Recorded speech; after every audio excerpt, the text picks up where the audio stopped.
America grew up around the car. And a good friend of mine, Azhar Hussain, who's the founder of TTXGP, the electric bike racing series, he pointed this out to us when we were in Italy and London. He said, look around. We were in London. He says, look how narrow the streets are. You can't even drive an American car down these streets. You can drive a small Fiat 500 or something like that, you know. But in America, literally almost the country accommodated the auto and built itself around the automobile, where the rest of the world, you had to retrofit the automobile into that space. And that was the difference. And then in the last 20 to 30 years, cars have not been as fashionable because where it used to be, cars were, you know, basically they were, you know, part of your lifestyle, which were your clothing, your music, your sports, and your car. And that's basically what Nike was all about. They built everything around your lifestyle, which is with either your music, your sports, or your car, or whatever. Now that car or that vehicle is way out there in terms of fashion because kids don't see the car as part of their fashion. You know, they are what they drive because there's mass transit, and they don't need a vehicle to be mobile. They can use their phone to be mobile virtually. So that's what's changed. The auto industry is very slow to even pick up on that. Now you have connected cars, which I'm really a big part of.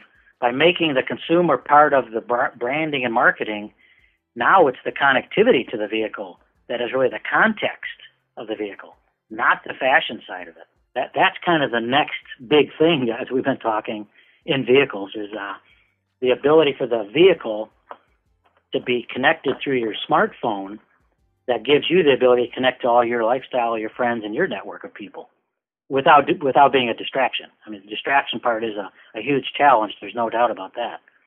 But that is the big thing in context and the content that's going to drive that context for the automobile industry. If you're too connected, you're too old. If you have that mindset, it's just like that driving is the distraction.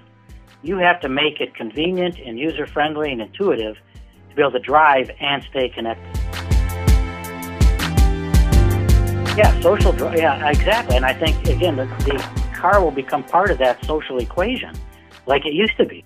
You know, in the early, I'd say the 50s and 60s are probably the heyday of the car. And the car, that's probably what a mobile phone was 5-10 years ago. Once you got that phone, you could start connecting. Well, back in the 50s and 60s, once you had that car, you could start connecting.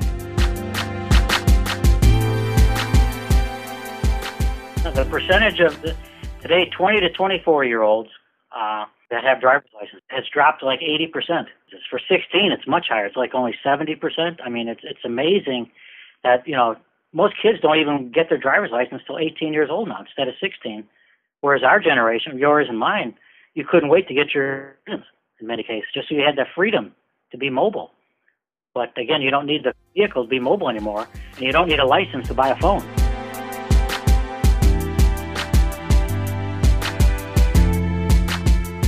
It's part of the culture, and it's part of what I'll call mass marketing versus niche marketing.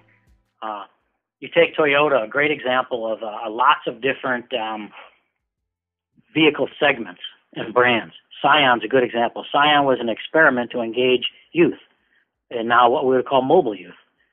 Scion kind of started that whole movement 10 years ago, but then kind of lost its mojo because the others came into that space. Just like you mentioned, like with No Fear, could No Fear be successful today? No, because there's more competition. Well, Scion created that segment, but then look at all the competition that moved into that space. Good example is Ford Fiesta, pretty much created by the same guy, Jim Farley. Jim Farley created Scion, and then he created Fiesta Movement within Ford. He took that to the next step.